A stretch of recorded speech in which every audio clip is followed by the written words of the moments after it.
There we go. Howdy, everyone. It is Battle Pirates Crow's Nest No Quarter again. So we're here to talk about some Battle Pirates. This one's... who hasn't muted? Oh yeah, I hear it. That's me. Oh my god! You're fired. You are fired. Oh no. Anyway, never mind. On with the show. Episode 46, Diary of a Pillager. So I thought we would talk quickly about the pillage event and then go into the diary that CM Chris put up, because they're probably the two most important things this week. So who is doing the pillage event? Aren't you going to go down and tell everybody who's on the panel? Jesus That's Christ, a good man. You're point. dropping all left and right today. Yeah, I lost it. All right, sorry about that. That YouTube malfunction rattled him. I know, right? He's like a deer in the headlights right now. I lost it. I was never good at this from the start. So anyway, we have Toxic. G'day, everyone. How are we? We have Cuttlefish. Hello, everyone. Hope pillage is going well. We have Simba Dakota. Hello. We've got Ross Crow. Good evening, y'all. And we've got Watchman. Alrighty then. And Damnation-n-Hellfire. Yo. And I'm RB. And the link, if you want to join us, is in the YouTube chat. So let's start again. All right, who's doing pillage? I'm playing around with it. I did some the first day. I haven't done any since then.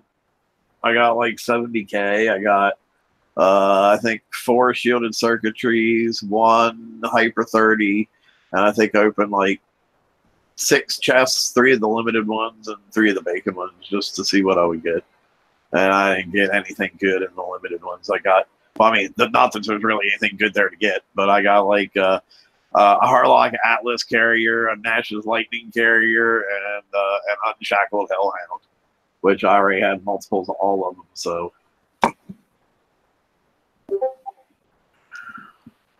You already had them? yeah, I already had them. But see, the thing is, like for example, the Harlock's Atlas carrier, I think you can have like 10 or 15. So if you don't have the maximum number, you still have potential to get some. Ah, okay. Dirty pool. Yeah, she's dumping junk on you, basically. Yeah. Great. The reason that I ask this is because I'm kind of interested to know, what has anyone struggled finding targets? I've had no issue. I've had no issue finding targets. Mm-hmm. I mean, the targets are very small on the map. And they do disappear very easily under other map targets like FM targets and all the rest of them. So they can be a bit tricky that way.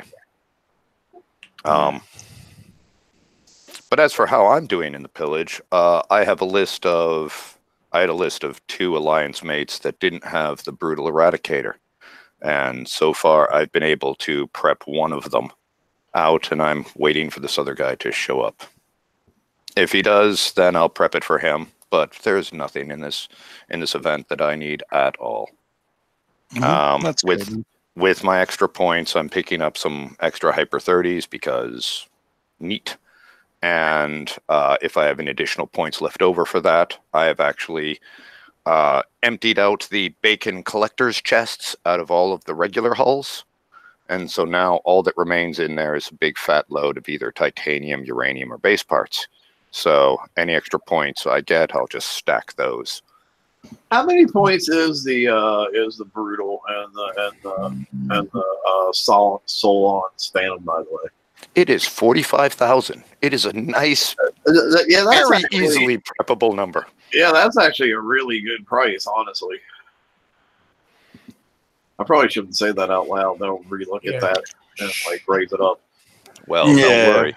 But it's like it's way easier to get it in this than it would be in the raid.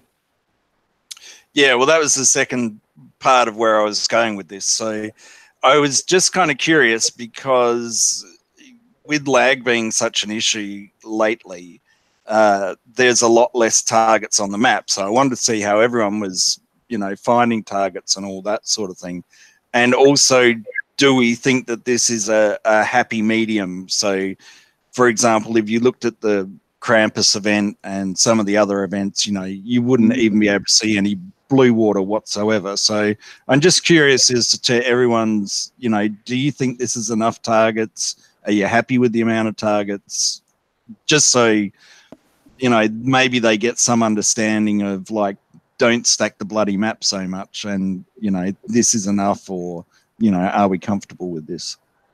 I'm sorry, go ahead.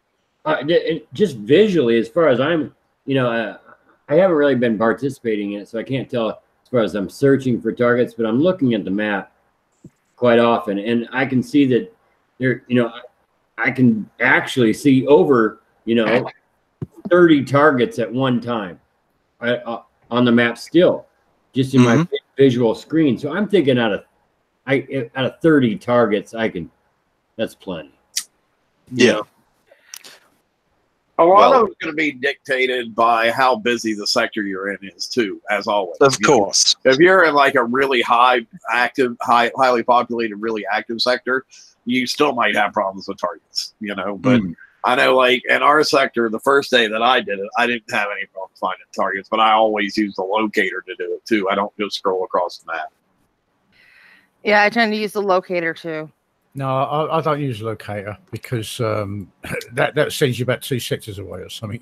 Yes, every time. Then the next target will be like the 2 sectors in the other direction. Yeah. So I do tend to use them. I do just tend to use a map. You know what I mean? Because I don't want to travel like past 4 targets to get to the one they've given me. I know the locator was that way for a while, but lately I haven't had that issue with it. When I do use both, but when I do resort to using the locator, I just accept that fact, and I do chuckle at myself sometimes when you visually watch your ship flying by the map and it passes by targets you want. It's pretty funny, but yeah. I still like the locator though, even though it still does that. I'm glad that feature's there. I am. I mean, absolutely. It works. Yeah. Right. Well, theoretically, it does give you a target. It just sometimes I feel like they give you the targets that's the furthest one away. Well, I agree. Rather than the nearest one to you. You know what I mean? It's a complete bloody opposite of what you want. Because if you're running a crew or anything like that, it's just draining the crew out. The life out of the crew. But it's like 6-1, half a dozen the other, though. It's like, okay, well, do I sail 2 minutes away to a target, or do I spend 5 minutes looking around on the map trying to find one? I mean, unless the targets are being actively fought over, and then in my travel time of 2 minutes over to the target, somebody else has already nicked it, and I arrive, and that guy, laughs, drives off. Oh, that is frustrating when it gives you a target, and then you're heading there and someone else is heading there and it's like 1.5 minutes away or something, So if you do that and then someone gets there before you and it's like, oh, fuck's sake. And then where's the next target? That's another 1.5 minutes away or something. It's back on the other side of my base this time. Great. But ironically, I still say what I've been saying for like 3 or 4 years now. Put all the targets that we have to do inside the little tower that's outside our base. But that's what I was saying that last night. It would clean up the map. It would probably stop a load of lag. If everything on these, the FM I was actually talking about doing it for the FM, and whatever you can hit doing that. But it would just it would tidy up the map because at the moment we've got the FM going on, and they've always got other campaigns or raids going on at the same time, And if you just tidied it up. Tidy the map up. It might clear up some of the lag that we got because there's so many things on the map. Yeah. Cool. Because I'm kind of finding that this event, even as I scroll around, this is a pretty busy sector, but it just doesn't seem to be as bad as some of the other events. So I'm wondering whether maybe they're using this as a way of trying to cut down on the lag, just having a few less targets and that sort of thing. And if everyone's finding enough targets to keep them happy, well, that's probably a good thing if they keep it that way. So, of course, another thing you have to take in consideration is how many people are participating in this event as opposed to how many people participate in raids. Because I'm sure there's a lot of people that participate in raids that aren't participating in this event because there's nothing really in this event for them. Yeah, there's not much in it for me in this one. You know what I mean? I can grab a few extra bits, but I mean, it's not a must-do. No. Yeah. So, but when you say participation, their base is still going to spawn the targets. If they're on, they're going to spawn targets. So right, but what I'm saying though more is if more people are participating, more people are going to be killing those targets and making them disappear off the map. So you kind of can't really go by like how many are currently populating versus how many people are participating. More to my point there. Yep, fair enough. Yeah, That's cool. it basically, if you, as you know, I mean, I'm sure you guys know, if your base is active, you know what I mean, and you're actually playing, then you'll start spawning stuff. So stuff will spawn around you, you know what I mean? So whether you're doing it or not, you'll still get stuff spawning around you. Yeah. Cool. And the other thing was price points. So we kind of went into that a little bit. So what do we all think of like the price points for the prizes? Do they seem reasonable to you? Are you happy with them? In my opinion, certain things are reasonable. Certain things I feel like we're getting gouged on. Like Hyper 30s, I still feel like we're getting gouged on those. 25,000, yeah. Yeah. I mean, good Christ, it's not the second coming of Jesus. It's a goddamn special that I want to put on my boat. That's outrageous, isn't it? Yeah. Because the other one that I found interesting was the gouging of the radioactive resistors. Yeah. So, obviously you could come up with builds for the raid that are going to use those and that they are going to be better than the ballistic resistors. So we'll charge you twice the price. I mean, and historically they've always done this. They price stuff based around what the current meta is. Yes. And it's not like it's anything new, but it's like, fucking come on, dude. This is just like, it's a video game. It's not like I'm actually getting something tangible in my hands that I can hang on to. Yeah. So a question for you. It is common practice in the gaming industry, though. So yes. I can't really hold it against that company per se. So a question for you. Since they price these since you think they price these based on their value, lowered cannon mounted 50K. Why is lowered cannon mounted 50K? It's not on my build. No, I think there's a lot of people out there that it is on their build, though. Yeah, I think it could be viable if you actually, ironically, I've never seen anyone do it yet, but if you're going to build an auto fleet, because it really would be that sort of a fleet, because you're going to lower your range. Yeah, so if you wanted to build an auto fleet, it's going to up your damage but lower your range. That would be what you'd put on there. You know what I mean? The price of this 50K of this lowered cannon mount too at 50K is making me relook at it. Yeah. But I mean, the good thing is though, like if you think that's too many points for the event, you can always get it in the FM. You can get it multiple ways currently right now. Oh, absolutely. A lot of people already have it in the FM. Yeah, I mean, if you're gonna, just don't spend 50K on this. You know what I mean? Just go and do the FM, I'm actually running around doing a little bit more of the FM myself at the moment. You know what I mean? It's like, that's just an odd bit of pricing. Yeah, because they've also got the resistors in the FM as well, and at 700K, it's probably a lot more. It's probably a lot more effective, even though you can only get 2, but. Still, it's better than nothing. So, also CL4 is at 50K. Okay. Yeah, because that was 2.5 million when it came out, wasn't it, in the FM?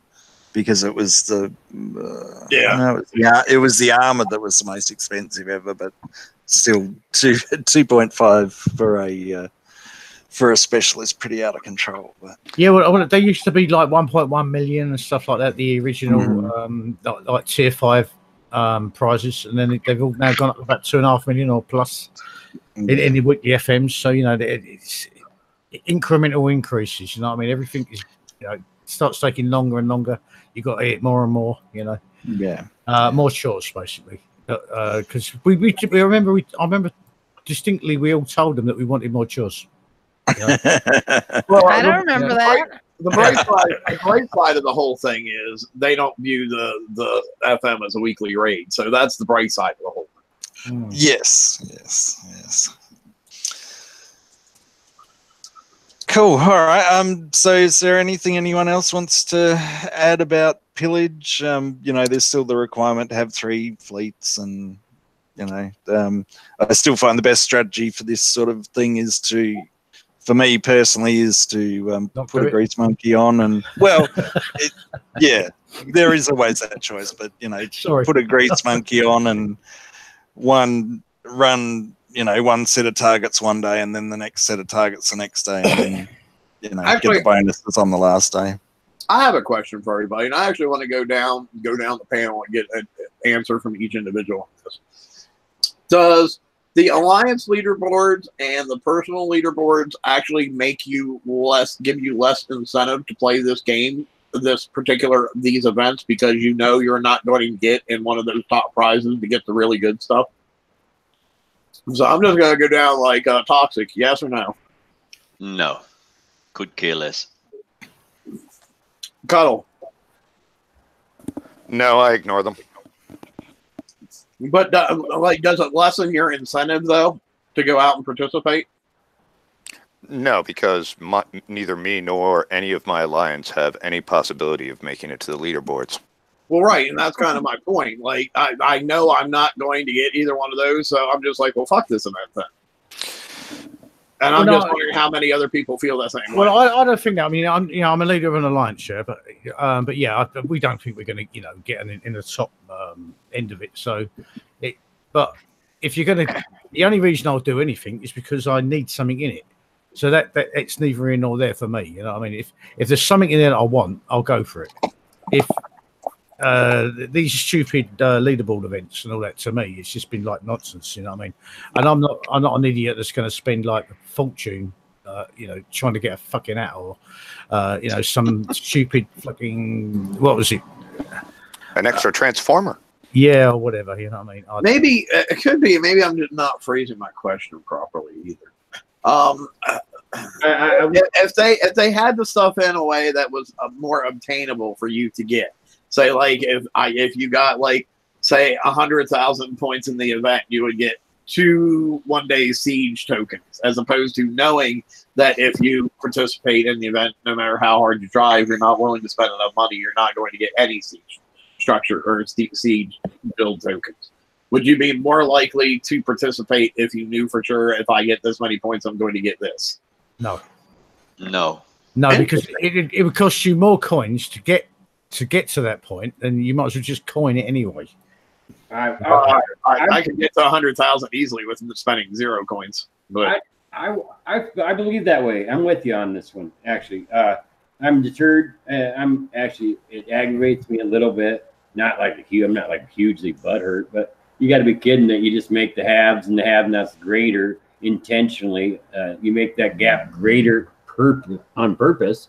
It just doesn't seem fun gameplay to me. It's not really enhancing the fun gameplay. It's not adding to it, and so it's upsetting. And then I wouldn't mind the chance to get those tokens, really.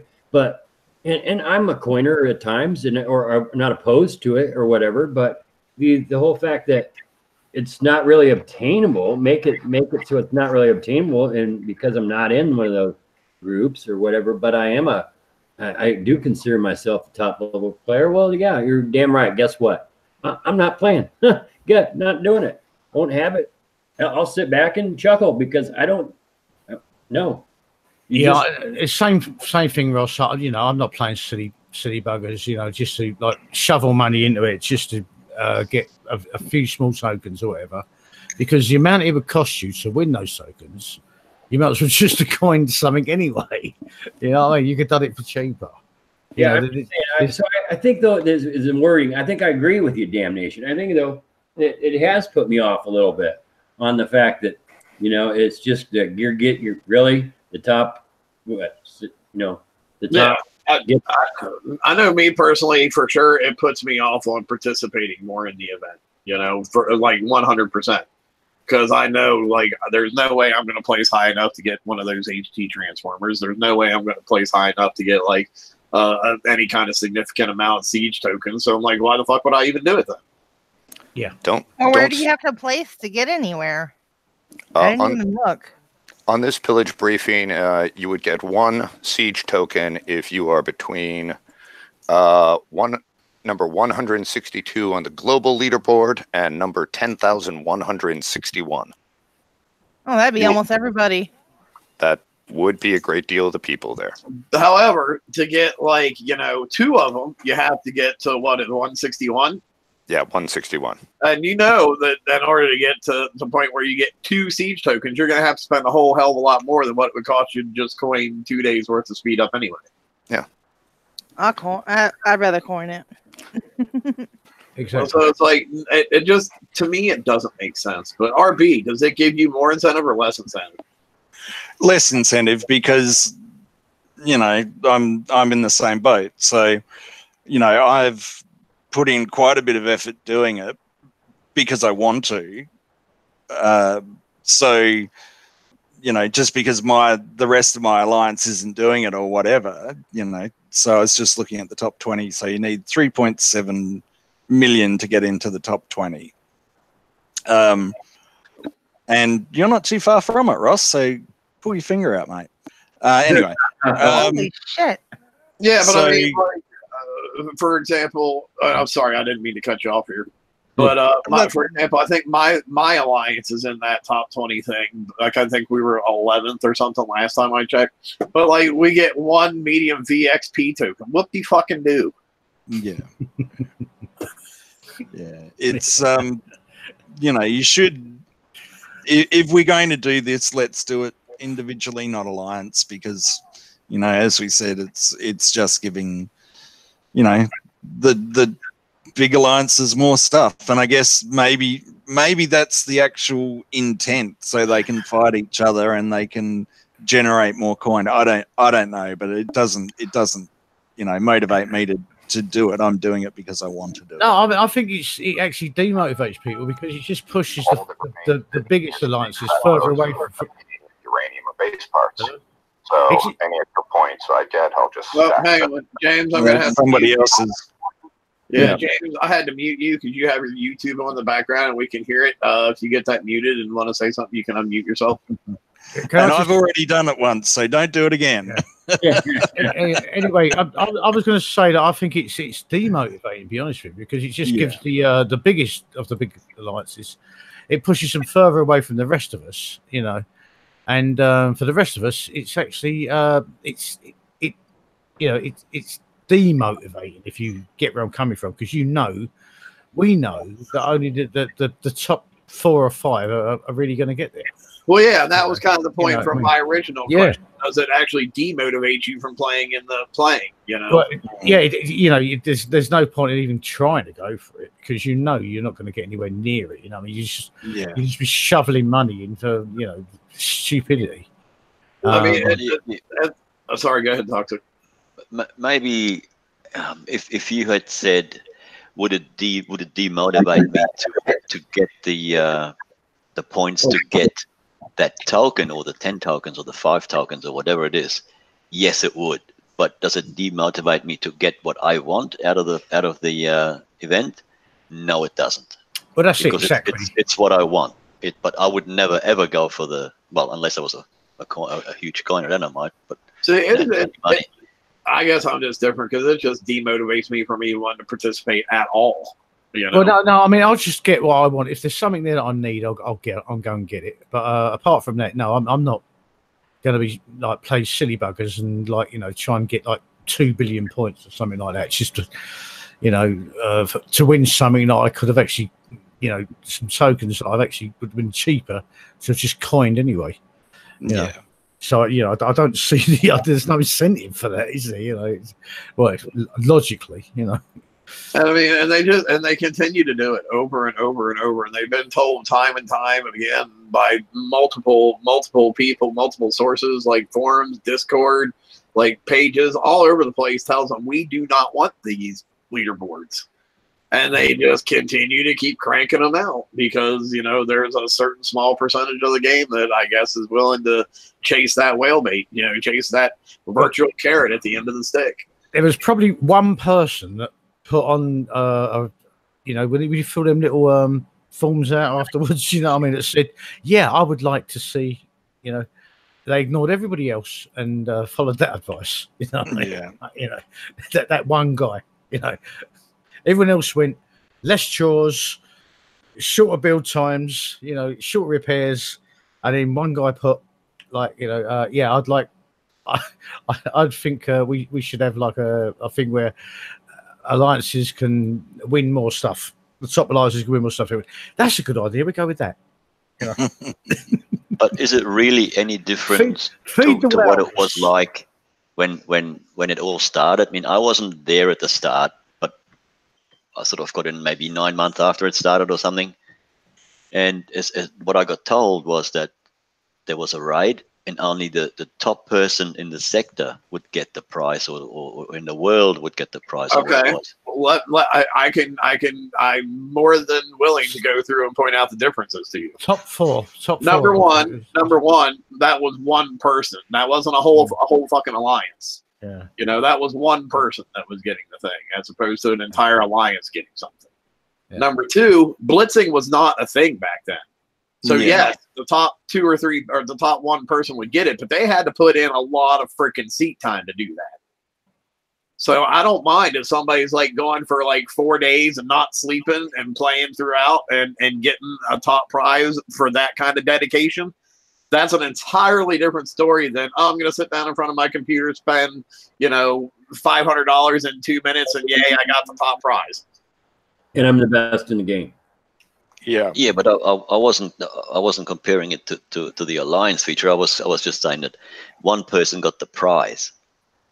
So if one person was to get a prize here, that would be all right with me.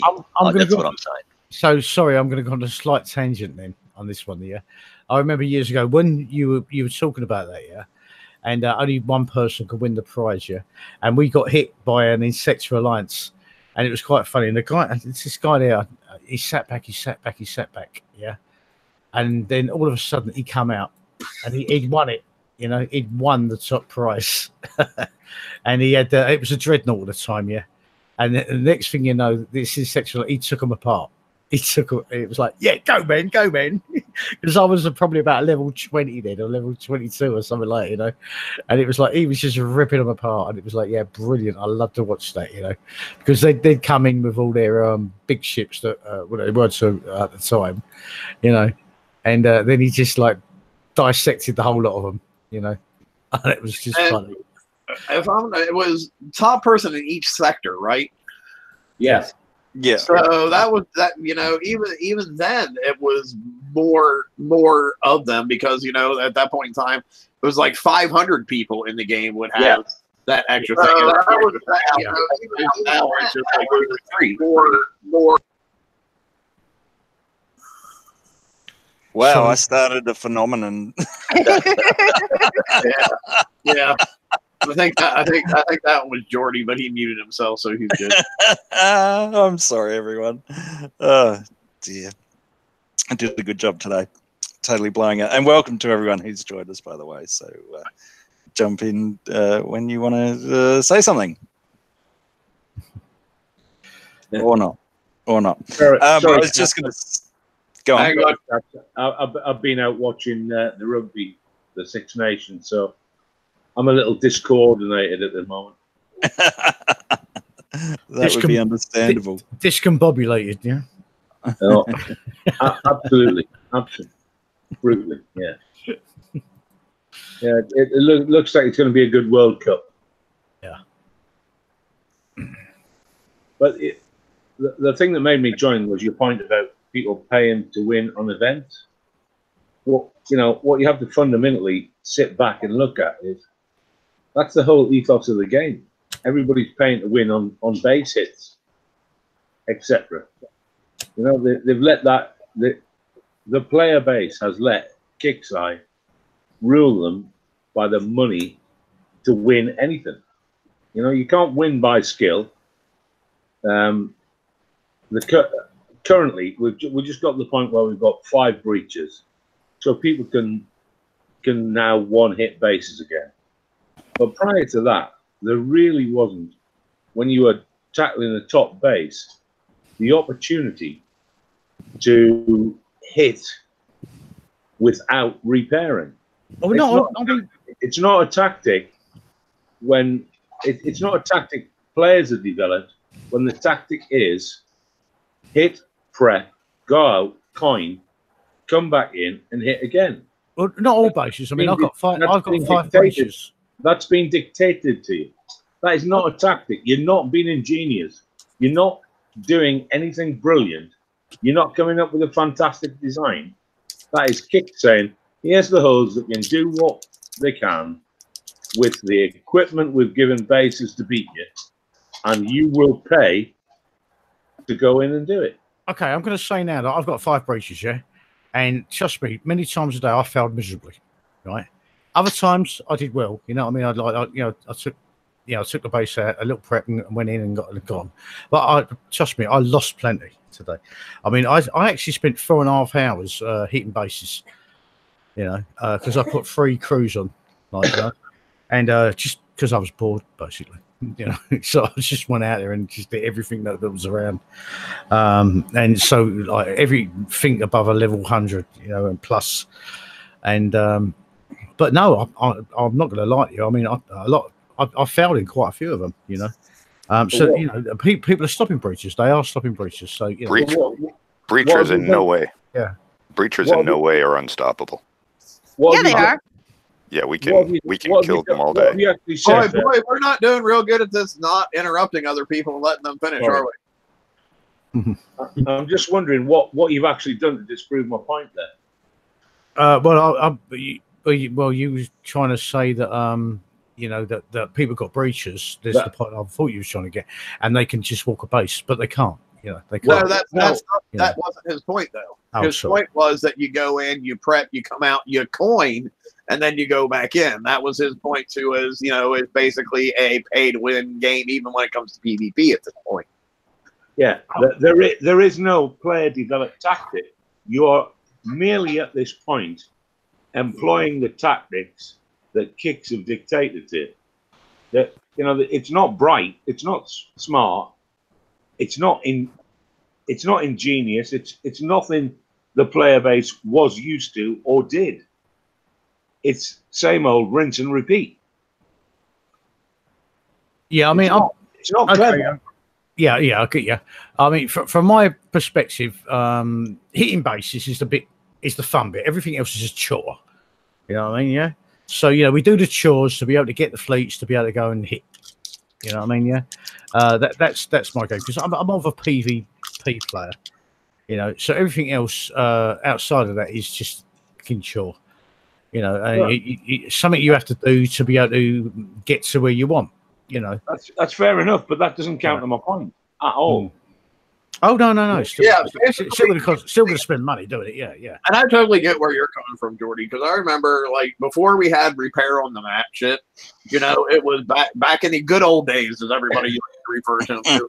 You would have a totally different fleet that you would go in and you'd prep with, and then you take that fleet home, and then you come in with your base hitter fleet and go from there. It wasn't go in and kill my basing fleet off, prepping you out and not bubble you, and then go out on the map, hit coin repair, and then come back in with the same fucking fleet. There was none of that. Exactly, my friend. And the nearest you can get to those old days now is having a friend with a similar fleet that has enough that he can't, he doesn't need to leave his breaches in base to defend it. The two of you tag team a base. Well, okay. I can go back years and years ago, when a guy took 5 hits on my base to get in. So even back then, about 4-5 years ago, it took him 5 hits to get in my base.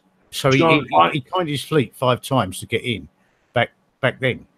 John, 5 years ago, I had 5 fleets I could use to prep, and they wouldn't die, and I could come in with my base in. The point we're saying now is that you don't have those options. On a top level base, you need to be only using the top level fleet. And your only option is to coin it. You haven't got the option for an MCX fleet with strike missiles, assault missiles to do long range prep, and then bring your MCX fleet with siege missiles in, for example. All stuff you could have built, all stuff you could have done solo. Now you've got one fleet option, and it's only recently that every person those that competed to that level have the option to have the top level fleet to be able to achieve something. Yeah, I mean, I've got 5 breaches, so I had a bit of fun today. But let's say they're done getting everything. I mean, there's a lot of bases that can still stop them. You're still not. Yeah, I'm getting it. I'm getting what you said. We're stuck with one fleet. That's the one that we're sort of now limited to hitting with. It's not only one fleet, John. It's one tactic. Yeah. Somebody said it the other night on. It could have been on the other show where they said, you've lost. It's not it was Brian. It's not a strategy game anymore. No. Now, but let me ask you this though. Do you think a lot of that currently has to do with the fact that we only have one tier 8 hull? I think a lot of it has to do with a certain group of players who have polarized the game even further and really got at kicks because of their coin spend. I mean, that's what's ruined the game. We'll have the the Basilisk. Is it coming out in the raid? The new tier 8 Conqueror. The Basilisk will be the next tier 8 hull. So that that at least that will mix up a little bit. So we'll see how that works. Yeah, I mean, it'll be interesting to see at that point if we see more of, okay, I'm going to come prep with my Basilisk fleet, for example, and then I'm going to come back and hit with my Breachers. Yeah. If we're just kind of in a bastardized version of the game right now because we only have one hull that's really capable of hitting bases, or if that just actually is the current strategy that is going to be the only working strategy going forward. And we've been able to tune our base's defenses to purely deal with pretty much arbalist breachers alone. I don't see any more scattergun variant breachers coming into my base. I just see arbalist ones. I've got 3 and 2. I've run with 3 and 2, like 3 arbalists and 2 scatters, and that will get in a few. That I only set up for so. The actual the scatters do sometimes that they will get through in some bases and get around there, But the actual arbalist ones will probably get taken out, but the scatters will sneak in. You know what I mean? Yeah. Let's Ross, you've been kind of quiet in this whole conversation. I'm interested to hear what your take is. Well, for me, the enjoyment has been gone. I haven't been really hitting air bases since refactoring. This is the exact thing that I think has been gone from the game. The fun tactics. I don't mind the prepping and all that, but what I see right now is 7 preps by breachers, then a hit by breachers, by the same breacher, 7 attempts, 6 attempts, 4 attempts. Been that way for months and months, and I really missed the mortar prep, the missile prep. Oh, gee, you know that. Hey, oh, look at that base. You peak the base. It's going to be susceptible to missiles, or it's susceptible to mortars. I'm going to bring a mortar fleet over here. I think I can get this one ship out with the mortar fleet, and and really working at some tactics and peaking bases before you just hit it, and coming up with some tactic, some gameplay.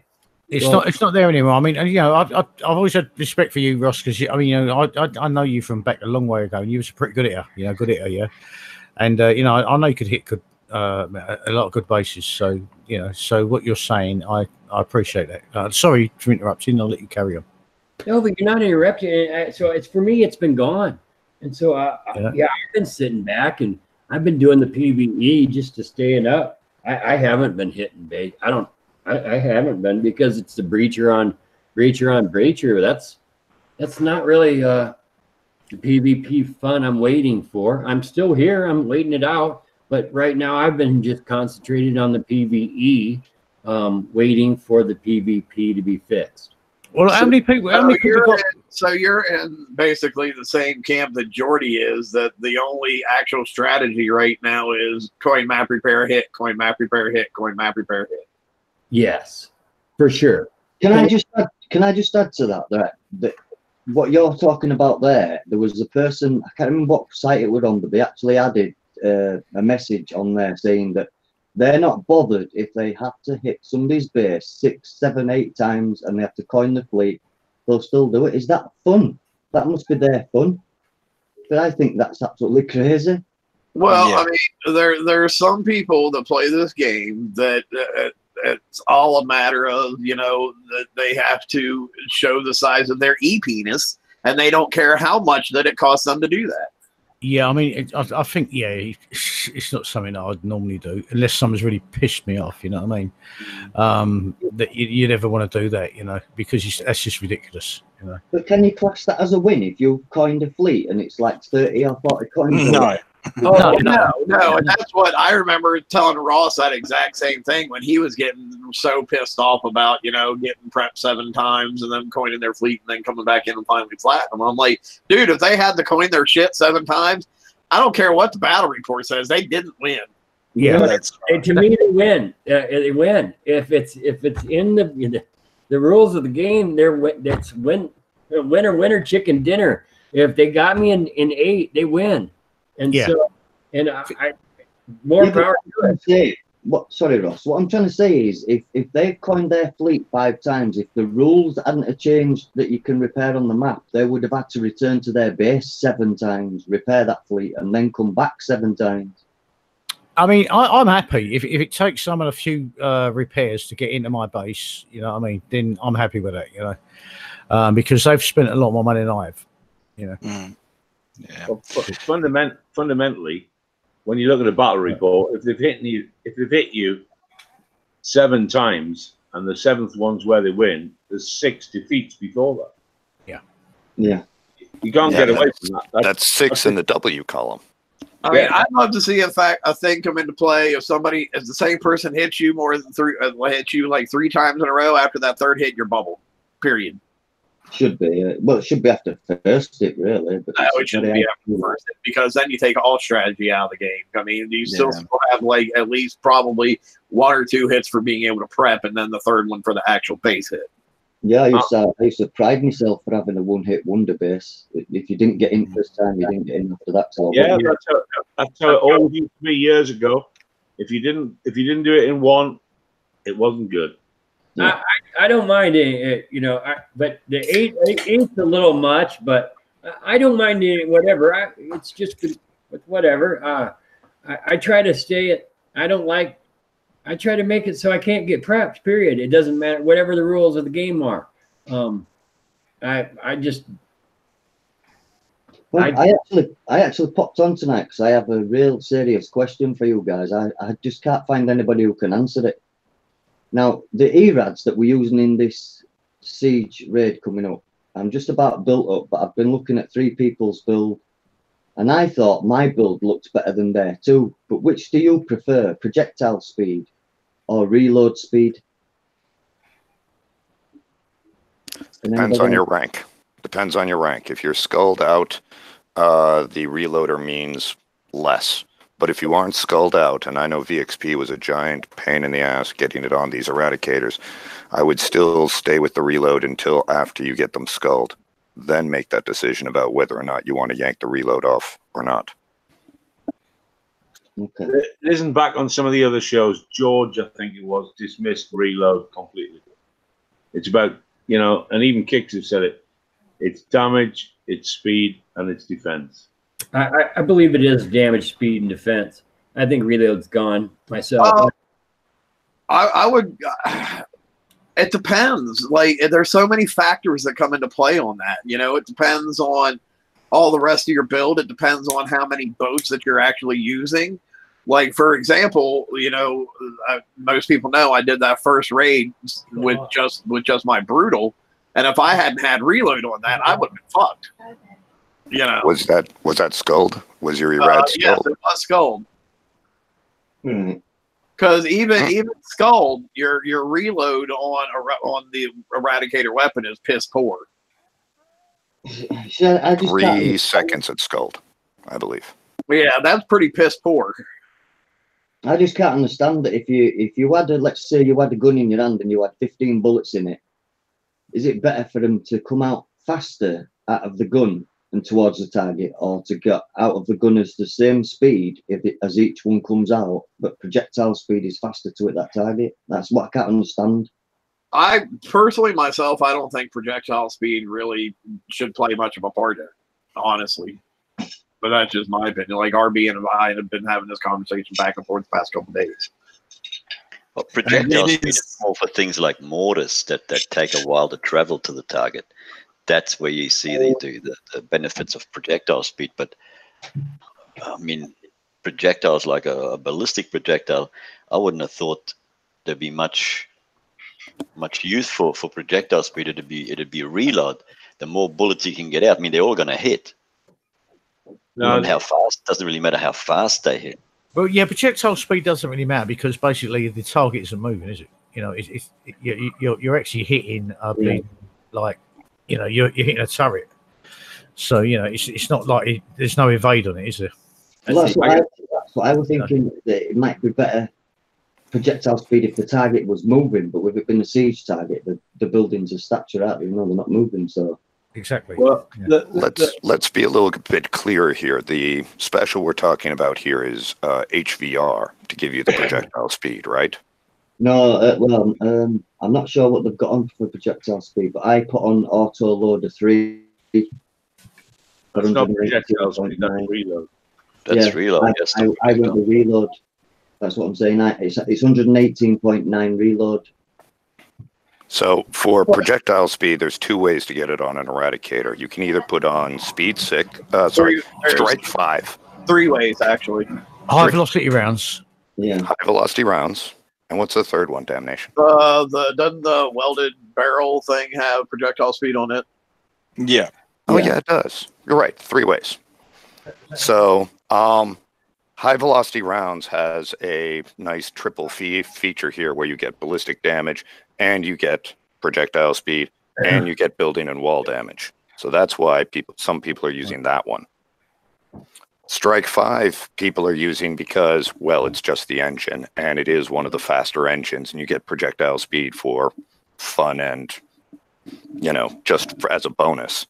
Yeah. And on welded barrels, you get all the other welded barrel stuff. So I'm not sure if projectile speed's really that much of an issue. I say pull it and go for the short distance and make it an auto fleet. And serious. No, totally not lying. I'm totally serious. If I'm pulling the auto loader, I'm putting on the thing and I'm putting on whatever we just said it. I just drew a blank. I'm sorry. Lowered cannon mount 2. Lowered cannon mount and Shazam, and it's going to be as good as it gets. And if the game crashes and it goes to lags out on me, then my fleet's going to be as good as it gets. Now, I would also preface all this with saying this is somebody who doesn't like driving PvE targets, period, at all in the first place anyway. No, yeah, and let's make that clear. And because I'm not looking best, the optimal. I'm looking for the best for me. You know what I mean? In my opinion, I really am going for damage. I'm forgetting the reload, and I'm forgetting the whatever, you know, the high velocity. I don't really care. I'm going for damage and armor. You know, that's where I get confused to some degree. In the fact that the only other game I've ever been addicted to was a mech warrior game, and there's a terminology in that is alpha strike. So that's the most amount of power you can lay down in your first volley and do damage. And to my mind, and I'm not saying I'm right by any strike, but if you've got your fleet sorted out to give massive damage, then if you've got a fast round coming out and you can deliver that damage quickly and kill the turret quicker, then you take less damage from that turret coming back at you with So that alpha strike. So And let's reload then. And I've heard a lot of people talk a lot of maths, a lot of people who are way brighter than I am, and I've never heard anybody figure out yet or talk about the raw power you deal out and killing that target versus the damage it deals to you while you're killing that target. Well, I think because no one has yet built a fleet or used one of those fleets. You know, no one's actually got one built yet that we've seen anyway. So, but here's my opinion on the whole thing for the build. Damage and defense are both equally important. You have to deal a shit ton of damage, but also at the same time, you have to be able to absorb a shit ton of damage, because it doesn't matter how much damage you can deal. If you get killed in one shot, it doesn't matter. So damage and defense are equally as important. You have to have both of those as high as possible. Yeah. After that, I think it's split evenly between either splash resistance or speed. If you go fast enough that you can avoid the splash from the flamethrowers, it doesn't matter. You don't need the splash resistance. But if you're not going fast enough to avoid them, you definitely need splash resistance. And then once you get those things into play, then it comes down to either reload or projectile speed. And I would say you definitely want reload, because reload is going to up your damage per second, whereas projectile speed is not. How do you work that out then? Right. That's what I'm trying to work out. If you've got a great alpha strike rate and your volume quicker and do the damage, as opposed to you're rattling loads of rounds in the air, and 2 or 3 of those volleys might not have got there and done any damage without retargeting.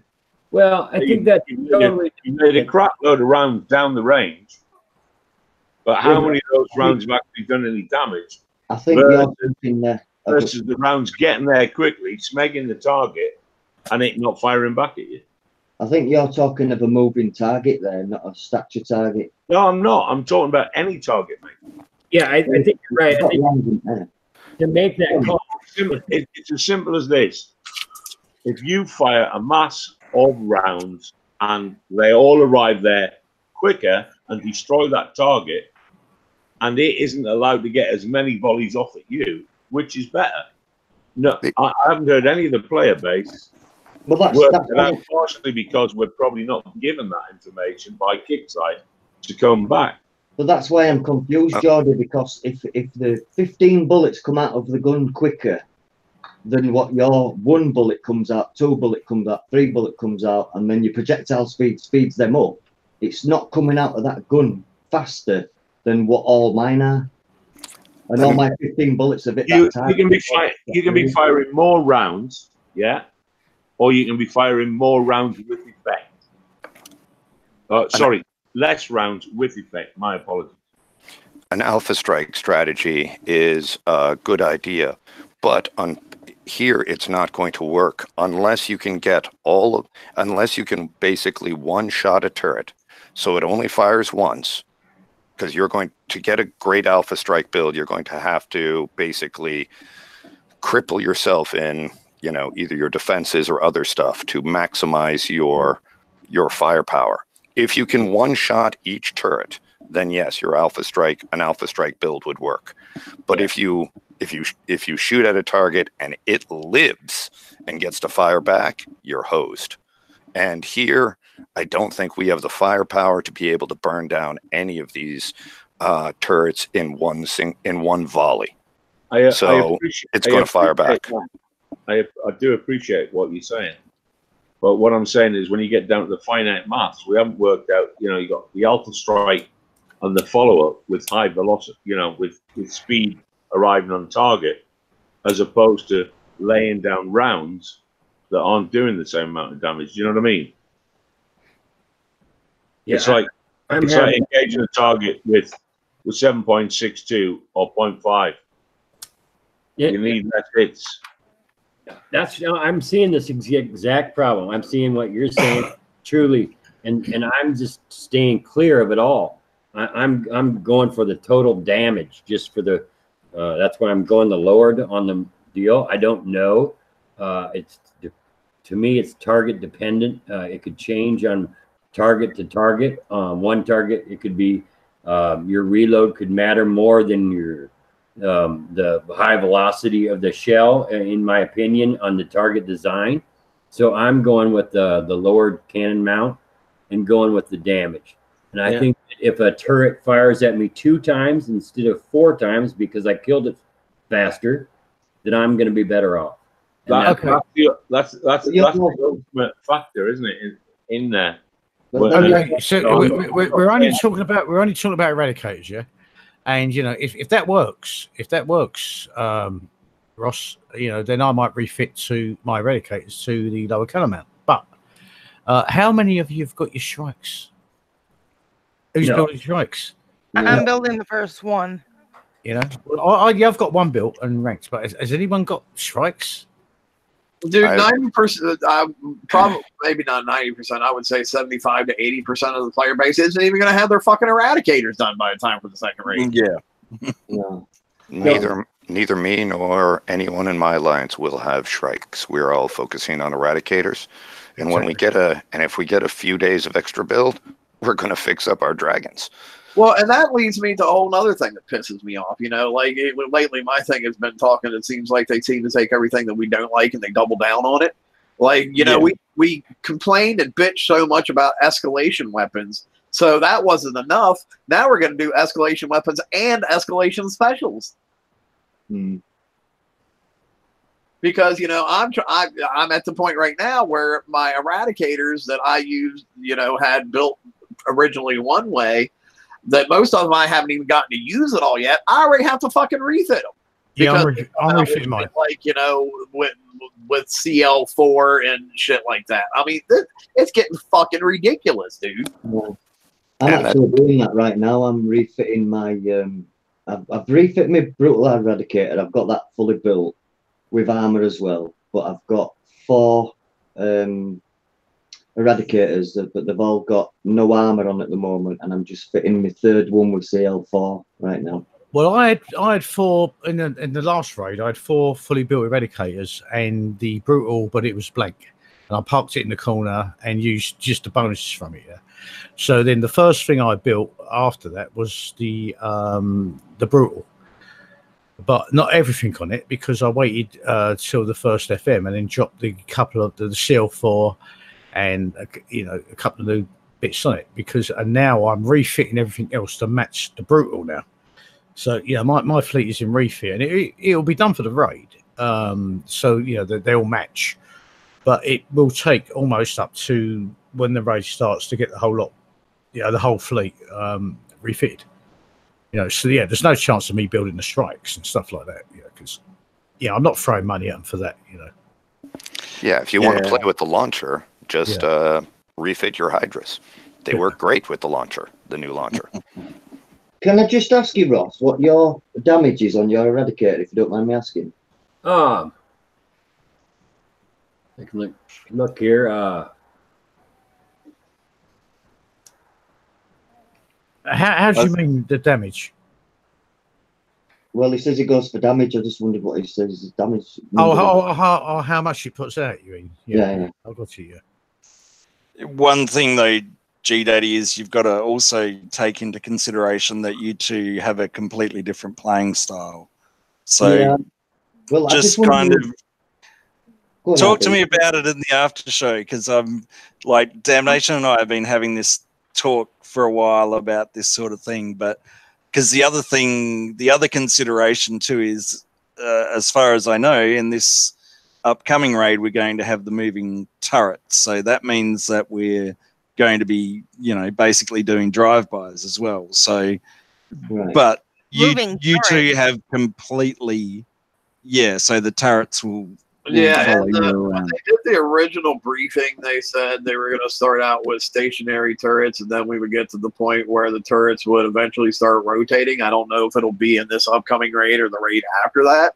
I always go with worst case scenario, and I'm assuming they're going to start in this one. Oh, happy days then. Yeah. No, I'm pretty sure we're going to see it. I'll tell you what. Yeah, I think that made a good conversation. So moving turrets. That's going to cheer. All right, whoa! We got two people talking at the same time. That's not going to work. Sorry. Hang on. I was just saying that I hope it made a good conversation point. I still didn't get a really good answer, but at least everybody had a go. Well, look at it this way, GD. Look at your. And this is the cat calling the cattle black. Look what the reload is on your gun. Then work out how much it is with the with all your specials on it and the any bonuses the ship gives you, and then see how much it is with a legendary on it. And if it goes past the minimum, then you don't need all the reload on it, and you can put some of it, use some of it for the projectile speed that you wanted. That's how I would do it. I would go for as much armor or as much defense as possible, and then go for as much reload as you can have without going over that limit, because anything you go over, it doesn't help you any. So you want to get as close as possible to it, and whatever you don't need, you can use that spot as a projectile speed special. That's what I would do. Okay. I would work out. I would go by numbers, but we've seen many times that numbers don't always mean what they say in the kicks game. Okay, cool. Now I would also say too, before I step away here for a minute, because I got something I got to do. There's still lots of parts of the CM diary that we haven't even touched on yet. I would suggest that we move on from the current topic and start talking about some of those others, because we're already at the hour mark, and there's still like a bunch of shit we haven't even touched on yet. Yeah. Do it. So I'm going to step away for a minute. RB, take it from there and go on to the all right. No worries at all. So Chris put a pretty big post up, so if you want to have a look on the forums, it's probably the best way. I'm not going to go through it all, but there's a lot more changes slated yet again about how the cycles are going to move along and that sort of thing. So that was where the diary part of it came in. So I just wanted to see what people thought of it and whether they'd looked at it and your opinions. So anyone had any thoughts?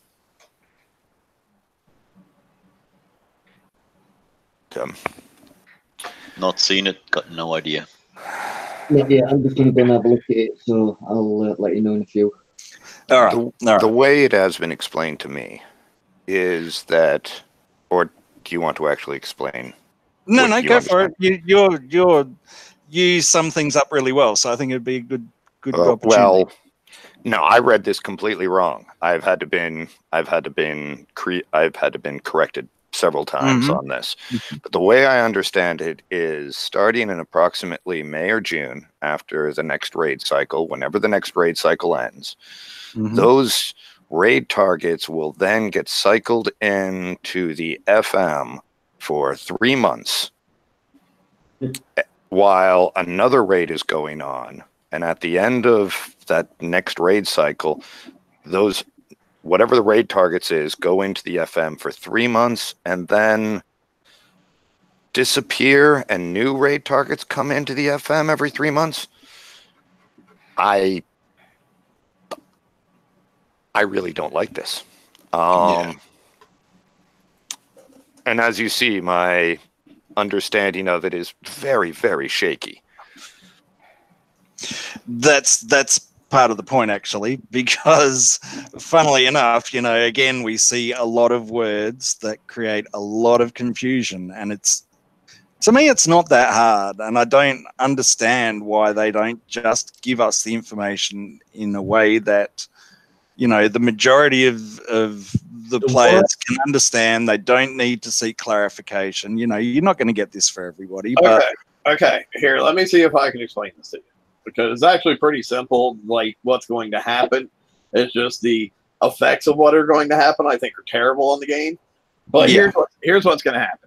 And I'm just going to use the current raid cycle as my example. I mean, it's not going to happen quite yet, I don't think, but I'm just going to use this as an example. Okay, we're going to have these siege targets for 3 months. Check? Yep. Yes. All right. After the raid is over, these targets are then going to become our FM targets for 3 months.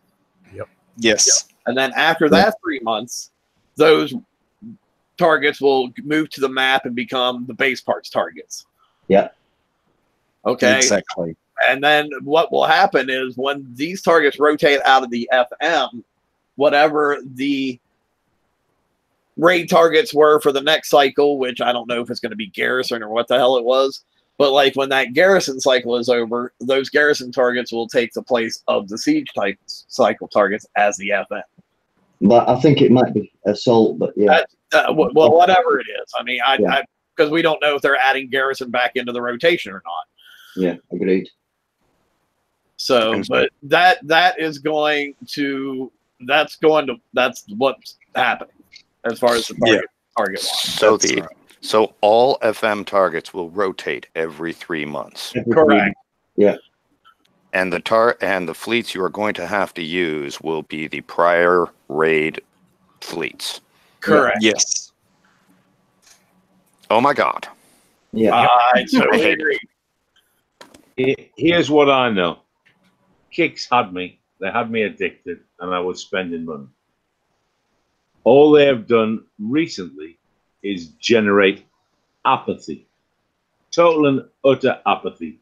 To the point I don't even put in tickets for crap performance of the game and shit getting broke.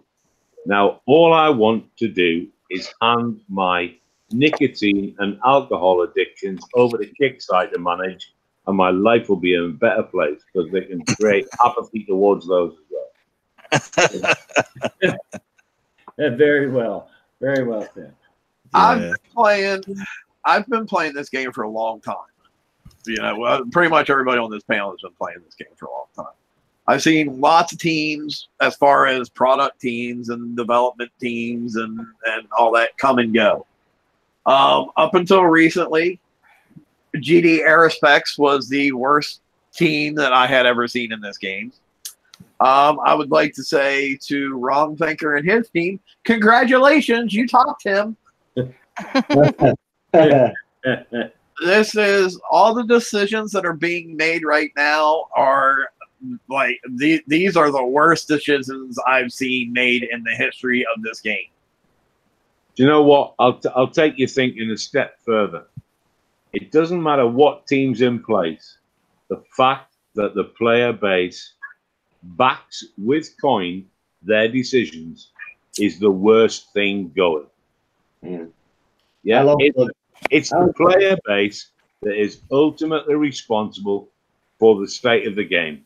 Because if they weren't supporting it, it wouldn't be developed and done. I'll give you my opinion. If it was done with last year's siege targets, last year's assault targets, last year's skirmish, and last year's garrison, then yeah, I think it would be one hell of a plan. But if they're trying to do it with the up and coming ships that we can't even build during the 3 month cycle, okay, then we are going to have another 3 months to build them for the FM, but it's going to put us back and further back and further back in the FM. Also, when they change to uranium targets, we should have them by then. base parts will probably be used, so that could be a good thing. I don't know. I'm in two minds. I just think if it were last year's targets used ships, yeah, it would work, but not the upcoming ones that we're going to be using and trying to build in them 3-month cycles. But fundamentally, I would agree, Jordy, with you to a certain point that yes, player coining is responsible for some of the things that we're seeing in the game. I mean, because I've seen a lot of stuff people complain about it, but yet they coin it anyway. However, that doesn't have anything to do with upcoming features that they're announcing and that they're changing that aren't being driven by that. You know, for example, like the change to the defenses that we have coming up. There wasn't coining that dictated that change. That was them just deciding, hey, we're going to do this. Yeah, and it's the changes to the FM aren't really dictated by people are currently coining their FM or whatever. They're dictated by they're saying, okay, we're going to do this, and now you can choose whether or not you're going to coin to keep up with it. Are they or are they not? Have they not worked out how much of the player base will react by coining and sucking it up and swallowing it and going along? And certain things I don't think they can judge because it's such a far difference from the norm. Like changing these defenses, changing the PvE defense stats. I don't think they have a way to judge whether how people will increase or decrease their coining in reaction to that because it's such a far different thing from what we have now. But we know they can target 1% of the player base. Yeah, when it comes to events, when it comes to the events and stuff, yes, I totally agree with that. But when it comes to changing game mechanics, I don't think they can really say we're targeting this 1% by totally rewriting this game mechanic that nobody has tested at all yet. That's 1% they know that they're going to coin. Then there's the variable beyond that. I mean, I'm beyond that variable. I'm a tight ass Northern Barstool, and I'm they've lost my money because I'm not getting value for it. But there are others. There are addicts. There are egos. There are all sorts of people that just can't let go at the minute, and they're milking that. And I don't judge the people for playing that way because it's what's important to them and what they're enjoying and it's giving them pleasure. But at the same point in time, that's where it's targeted. There's no incentive to bring new players on. They've honed their market. They know who they can milk. They know who the cows are, and they just go along and suck on that teat time and time again. The idea of using last year's targets, that isn't going to work because mechanics change. Look at how well the Manticores do in the Phoenix and Skyfire targets with the stun in there. They do terrible in there. And the same thing if you try to take Eradicators into Buccaneer and Hydra targets. There's no countermeasures on the Eradicators, but there is on our Buccaneers and Hydras. So just using the last year's targets, that isn't going to solve it. Yeah, I was going to say I'm with Candy Apple on this one, and it's how they detune those targets. If they're going to put them into the FM, it's how hard they make them because there's no halftime repair, so it's not a fair representation to then just dump them on the map. So say if they were the first iteration of the raid targets and not the third when it's at its extreme hardest, maybe that might fly. And the other point I would make to this is that I don't know how many of the existing team were there the last time they messed with the FM, but you do need to go back and have a look at that because there was a lot of upset people for a long time. And if you just go on an arrogant way about it, you're just going to get exactly the same thing again. So, but we do know that the FM needs to be changed from time to time. They can't. I agree. They can't just have these same targets for the rest of the life of the game. That's right. And people are always going to get mad when any change happens to the FM. Period. But remember how many. I think changing it 4 times a year as opposed to once a year is way, way, way too fucking much. Yeah. Yeah. What were you going to say, Simba? Sorry. Well, if they're going to change it, they need to do it slowly. Keep some of the older targets out for people who don't have the fleets yet. Yeah. Not everyone's going to have the fleet ready. You've got the lower people who are still building the dragons. Mm. And that are doing it still with the monolith and Zelos. Mm. You need to accommodate for everybody, not just the mass. But, you know, I mean, you're going to have the largest part of the community is going to be, okay, we finally got into the 3rd raid. I finally have my eradicators actually done by the time we're getting for the 3rd raid. Okay, now these targets are going to be the FM target. Well, I'm going to have to now, like, I haven't done, but I haven't fine-tuned them yet because this is the first time I got to use the actual full fleet. So now I got to try to fine-tune these targets to actually be able to do the FM, which is a weekly event, in a reasonable fashion. But when in the hell am I going to have time to refit these things to tune them because I'm already having to worry about building my next raid fleet? It's not just that as well, because when they become FM targets, they're not going to be half repair. So your half repairing raid's gone. Well, yeah, we already covered that a little bit ago. Right. But you're right. You're not going to have any tuning time because you're going to be immediately using them in your weekly also. They're going to go to work. And they're going to go to work hard, and they're never going to stop. So you're not going to have the time to retune them.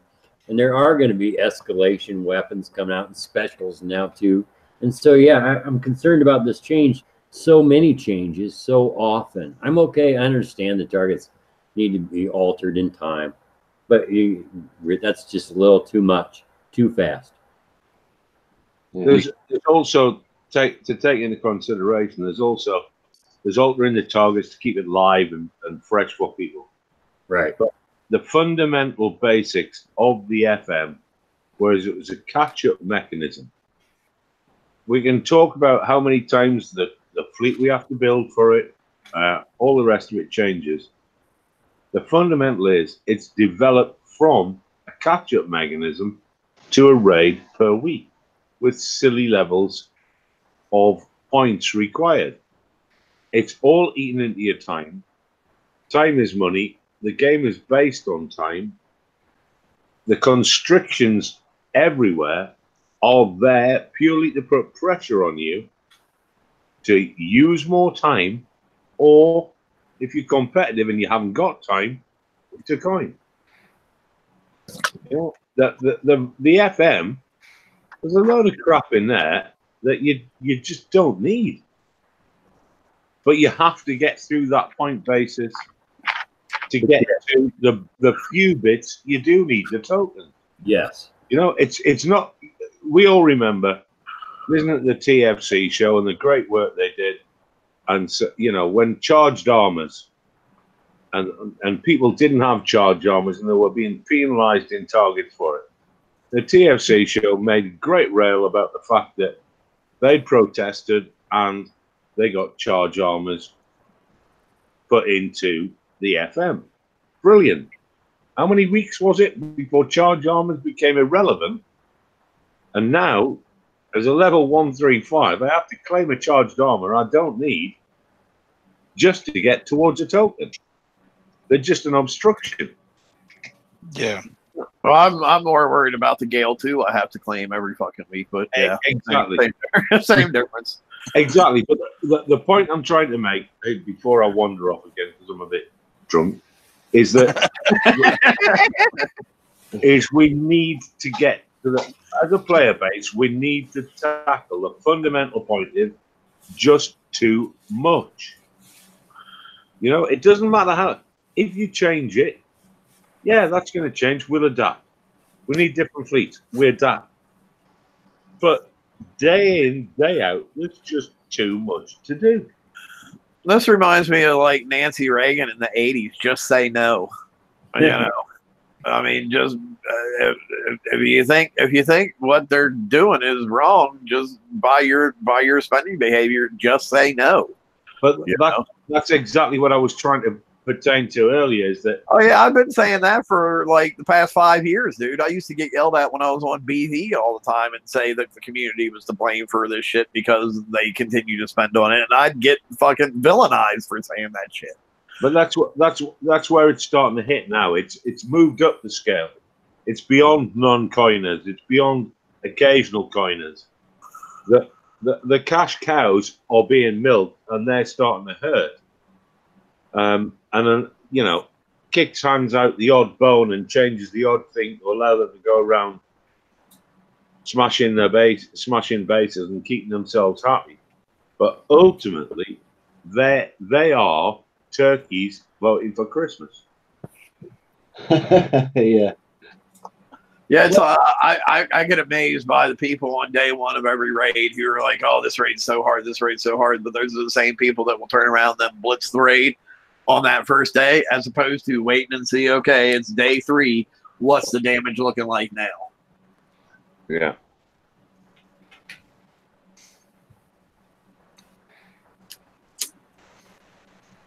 Yeah. It's a system that seems designed to implode. Yeah, I agree. I think that if they keep going forward with this current business plan, I see 6 months left in the game, if that. Yeah, well, I'm not seeing anything that says HTML5 of going onwards. Let's talk about that. And since you just say that now, I'm not a, well, I am actually. I have been a business owner for many years, and I've written many business models and projections, and talked to many banks and lending. And let's just look at here at the design on your player base thinks that you're moving forward. Do we see new coming in? No. So have we seen? We're just the milking and milking, the dwindling and dwindling, but they actually have for many years listened to the player base in general, or we thought that we were, but now they really aren't. I mean, in general, the player base is saying, hey, we're very few cash cows left here. We're here. We're still here, but we need less. We need less. In the game, we want.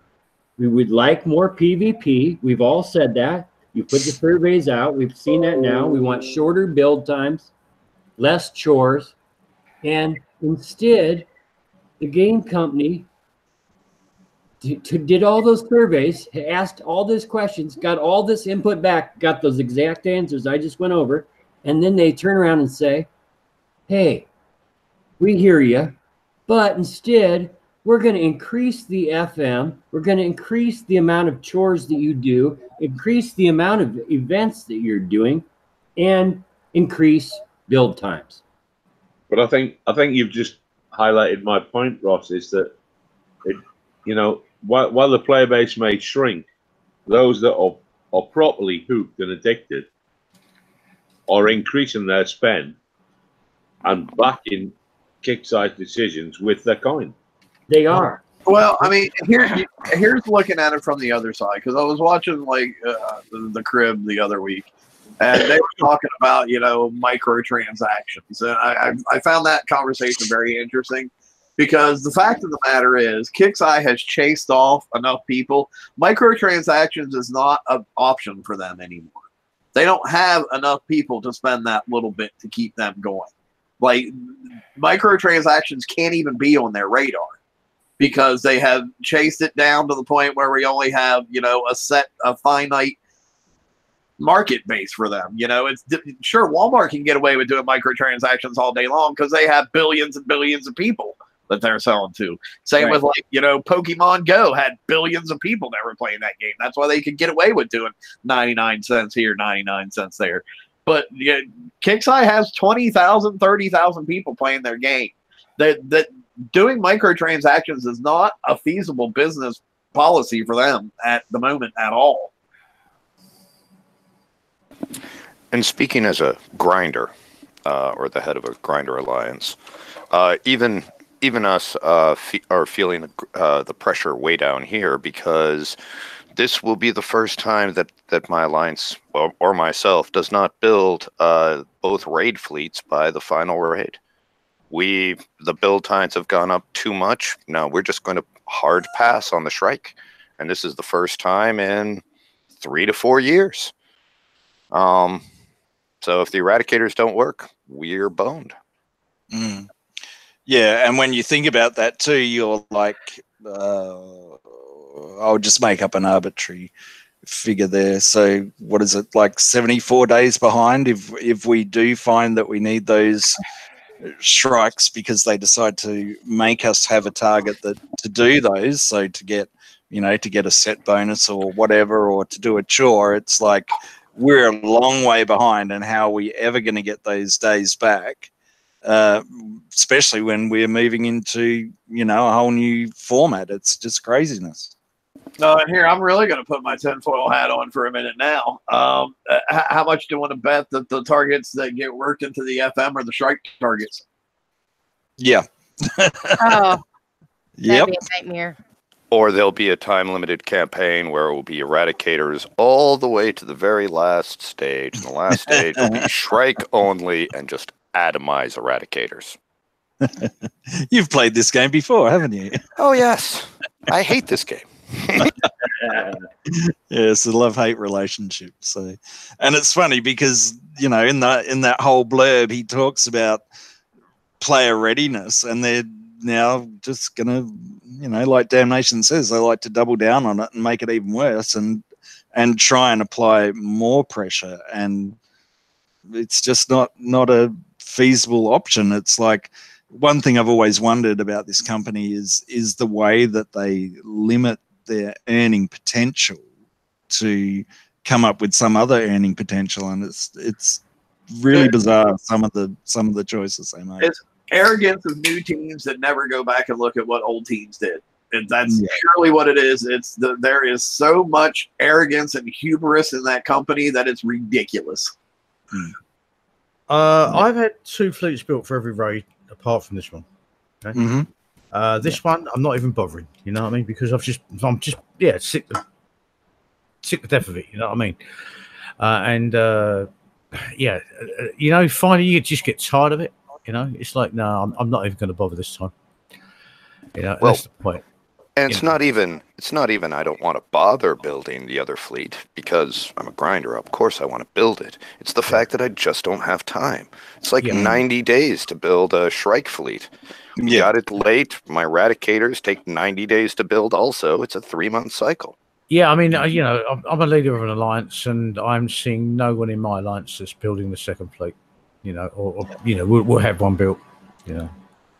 So and Cobra GT in chat, I'm not sure what you're expecting. We've touched on that point like for a good 15 minutes in the show and saying that's not what we want. So sorry we didn't say it exactly when you wanted us to. My apologies. Yeah, but a couple of points there. I mean, new players coming in, what would they be doing? What can they do? From my perspective, I mean, I can only see it from my level. I've been playing this for a year less than since it's come up. I don't see anything that they can do, that they can play, any raids they can do, any TLCs or anything like that. Why would they persist in staying with the game? It would take them well over a year with the guidance of a good alliance to bring them anywhere even vaguely close to being able to do anything on their own. You need one of each type of fleet. The good one, not the precursor version. You need to do at least a year in the retro lab and getting all your stuff up to R15, countermeasures, engines, armors, all that stuff. You have at least a year of building your base, even with help, getting it all the way up to the point where you can even float a real fleet nowadays. No, way too long. And yeah, you're not going to see players coming in there. You just don't, because that's it. There's no way they could actually get up to speed. Why would you do that? I mean, why would you come in now and play this game? You know? Oh my God! Can you imagine being one of those poor people who, like, you know, for whatever reason, whether it be personal issues or whatever, you have to take a month or two off the game, and then you have to come back. Like right about the time you're finally getting your FM fleet done for this 3-month FM cycle. Guess what? Oh yes, I finally have like at least 2 hulls or 3 hulls out that I can do a little bit of the FM. Oh shit! It changes next week. Yeah, well, I've ironically, I've kind of been in the same position, you know, where I've had to take a couple of months off of work. And you know, personal reasons, other things, and then you know, you miss a couple of months in this game. Wow, mate, you know, you are. It's like you're starting back at, you know, I'm on level 130. It's like you're back at level 80. You know, it's like, you know, if you're a couple of months missing, it's all of a sudden it's like, wow, you've missed you know, a couple of bounties, you've missed a couple of raids, and you know, you're a level 80 again. Like technically, you know what I mean, with the equipment that you have there, because everything's moved on so fast. Yeah, I think it would take you 2 to 3 months per month that you're gone. Yeah. So if you're gone for a month, you need about 3 months to catch up. Damnation, you made a point earlier, and you were talking about potential of 30,000 players. But what we don't talk about, and what Kix may or may not have realized, is that how many of those 30,000 players are made up of alts. I know that I have the full limit of alts on each platform, which I started a year apart each, mainly just to brief the guys in my alliance and be current with how it came along developing a new account. And well, I'm getting to the point where I have to drop. You know, there's so much to do. I can't maintain even the minimum level on my alt accounts, so I have to look at dropping of those. So, are we really talking about 30,000 players, or more like 20,000? Well, the 30,000 was an arbitrary number that I pulled off of looking at the Kixeye site, saying 30,000 people are logged in at this time, and obviously you're probably not logged in on all your alts at the same time. So that number was just based off of, you know, who was actually logged in. Yeah, I'm logged into 3 at the minute. But the point is, you know, I mean, bloody hacker. I'm just looking at one of my alts here. He's got 60,000 points in the village, and he's 5,009th globally. You know, he's still classed as an active player. He's taking part. But how many people are doing that? And well, he will get a 1-day siege token. I've got one alt. I've got one alt. It's a level 8, and it's called Sector Spy. Well, I've got 4, and they're all over level 110, just because of the time I've been playing, and they're not that active. The other 3, it just, you know, you accrue the levels quite quickly when you're bringing stuff home. So the level isn't particularly relevant. But the point is, for my 1 player, I account for 4. I've heard of people bandying it around that there's people with 30 or 40 alts. Oh my God! Yeah, well, that's too many. So yeah. I'll get where you're coming from. What you're saying is, like, obviously, like, you know, the cut long story short is that basically, it says 30,000, but technically there might only be 10,000 people playing. Because it'd be more than that. There'd be more than that. A lot of them are alts. You know what I mean? A lot of them are alts. You know. All right, let's herd these cats back to the community diary again, because there's one more. There's one more thing I want to touch on, and then we're going to call it, because we've already been on here for an hour and a half. The player, the changes to PvE defenses. What do you guys think about them? What are they changing? Splash. Well, they're changing it to a way so you won't know what's going on, so you won't know how to defend against it. It's not going to be.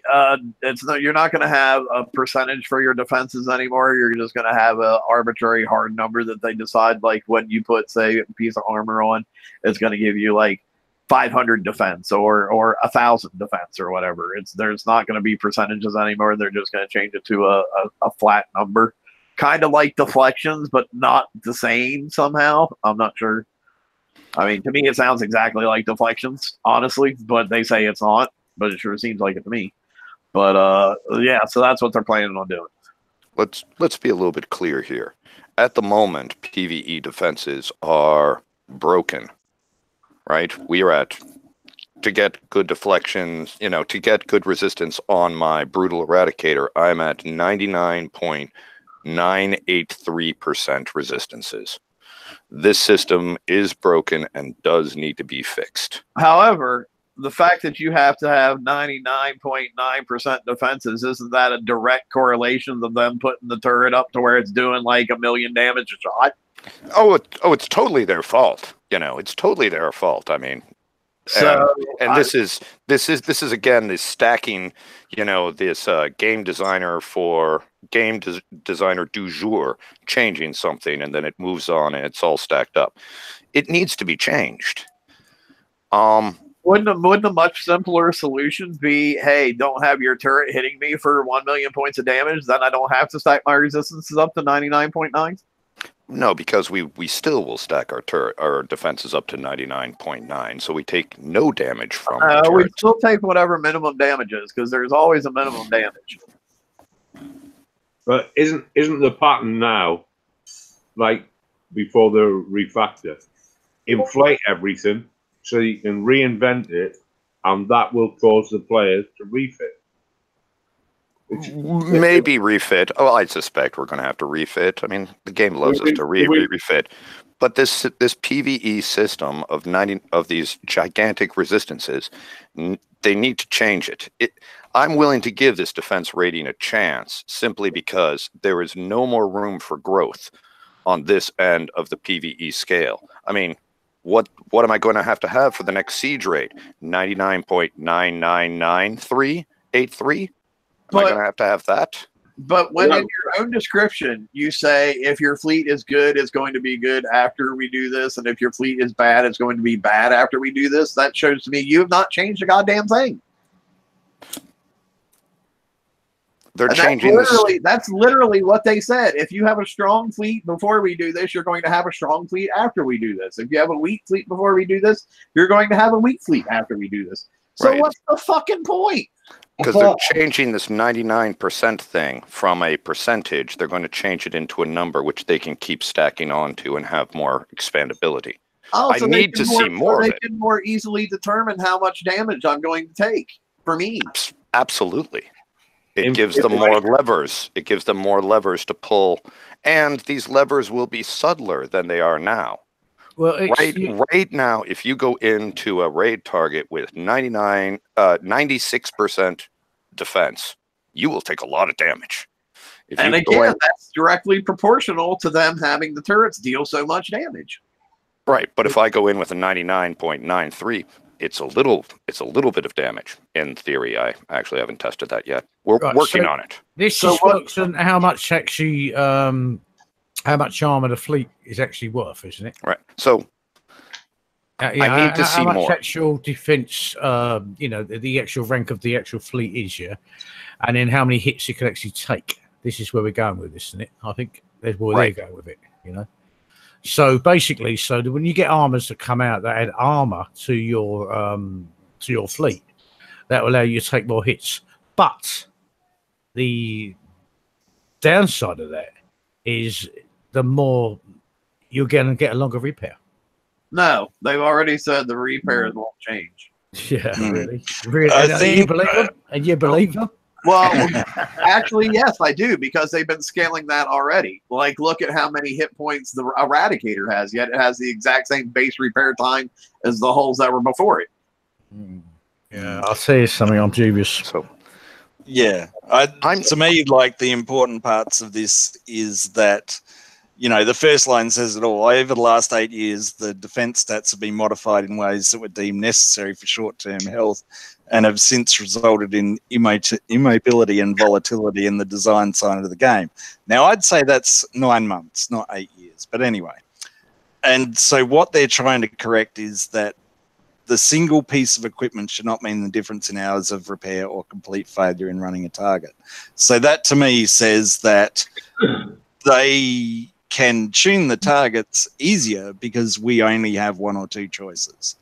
And that to me is so they're looking at cost savings everywhere they can possibly get them. And to me, this is one of those cost savings because there's only a couple of pieces that we're going to be able to use. So there's less design, less experimentation, less everything. And see, so I have the totally opposite viewpoint of that. To me, it's not about them so much saving money on their half as it is costing us money on our half. Because I think if we have a hard defense number as opposed to, because let's be honest, like if you have 99.9% resistance, that's a fluidic number that and that changes based on the damage that's incoming to you.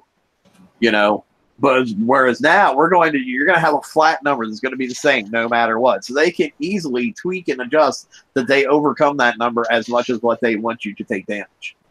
Which will be more subtle. Yeah. Maybe that's why we're getting that new battle report, so they can see exactly what's going on, and we can see what's going on, or supposedly. I mean, it really bothered me, especially when he said, if you already have a strong build, you're going to still have a strong build as far as repair times. And I'm like, okay, so where does that give me? If I'm getting the same repairs after you do this, where is that room that I have now to variate my build that you said that this was going to give me? Because obviously I'm going to have more repair times if I change anything. If you're saying it's the same now as it was then. Well, wrong thinker may think, but he is not a good writer and doesn't bring his thoughts across particularly well.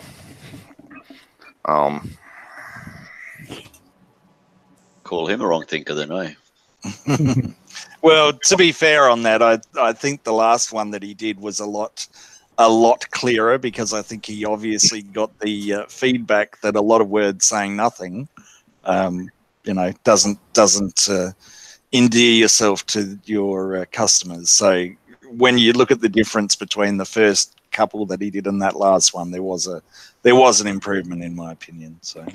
True. What I fundamentally struggle with is that if you consider PvE and PvP as two varying business streams, they identified the problem with PvP that required refactor, but allowed PvE to carry on inflating.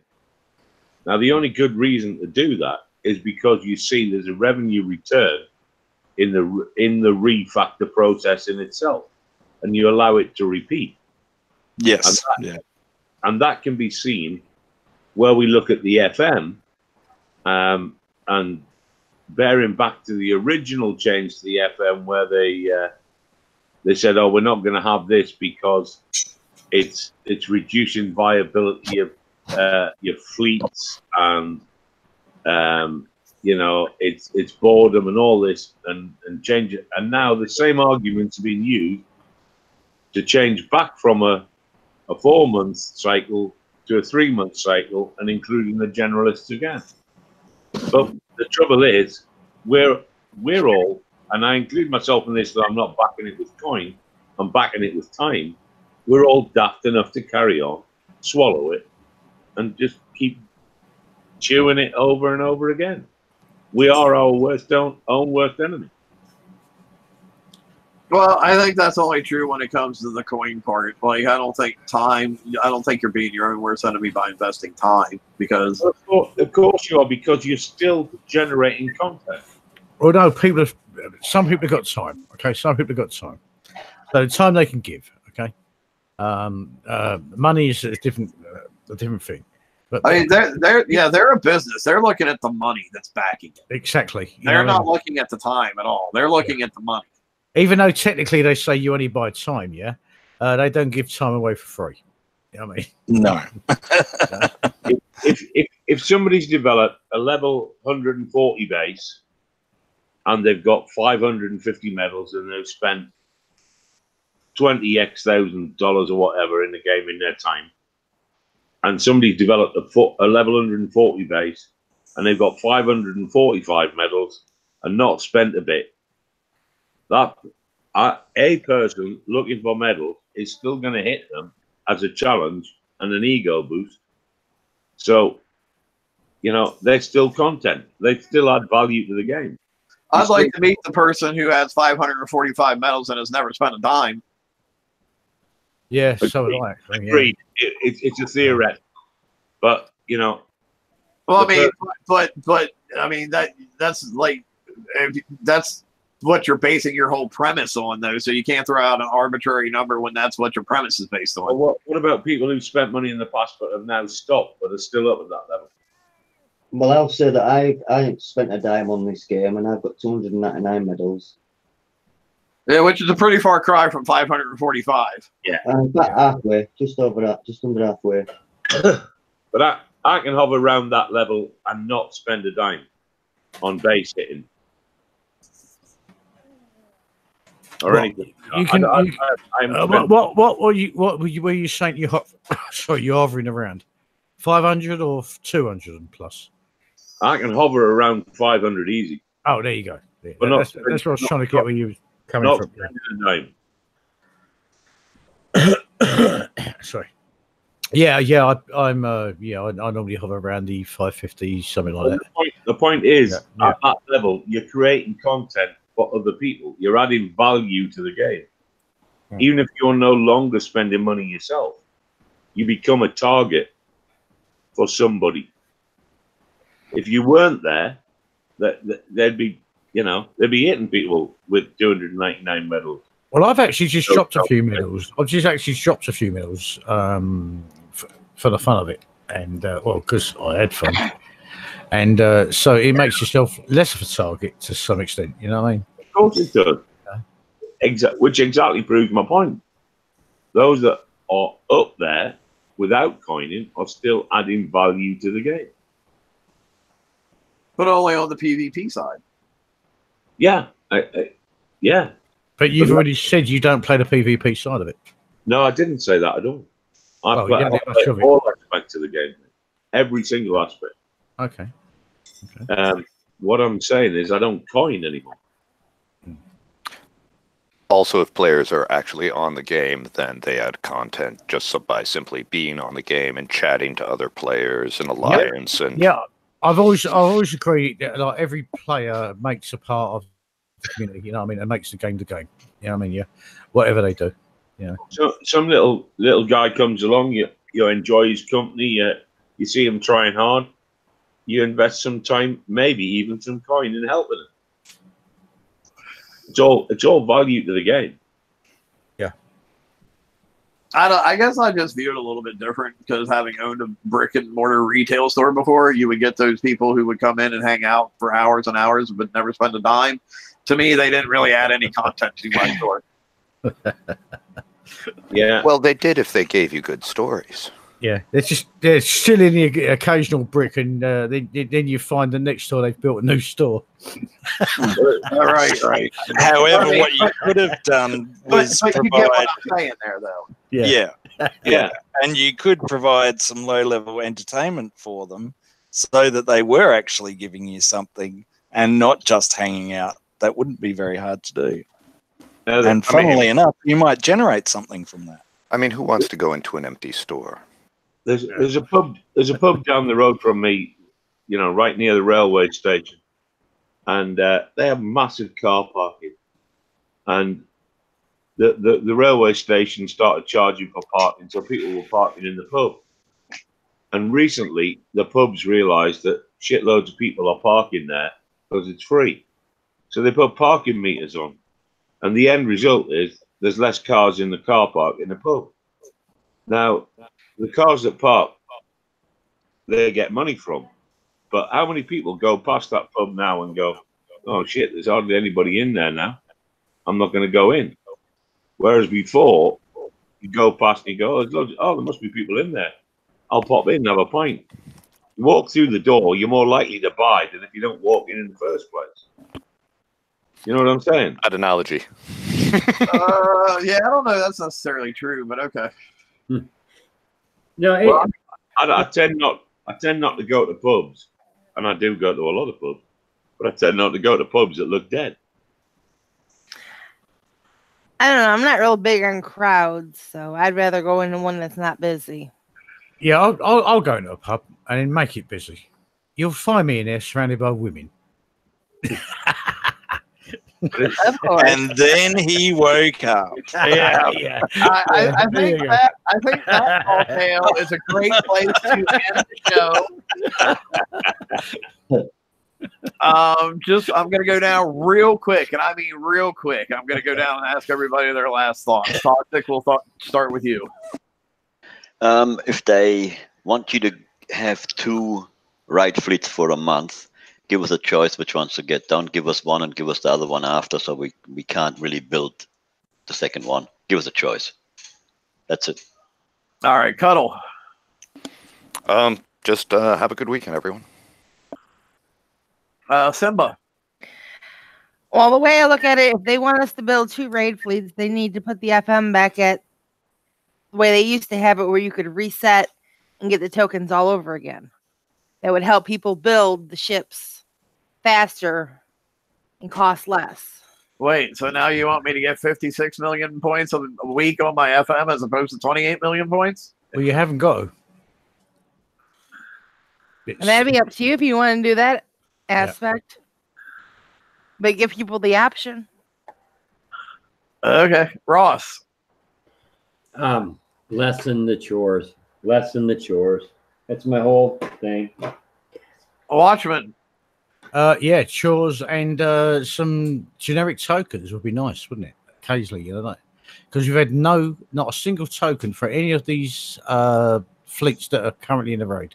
We've not had a single one. So, an actual, even if it was a campaign that came out that actually give us some tokens for them, that would be nice. Jordy. You're making your own bed, people.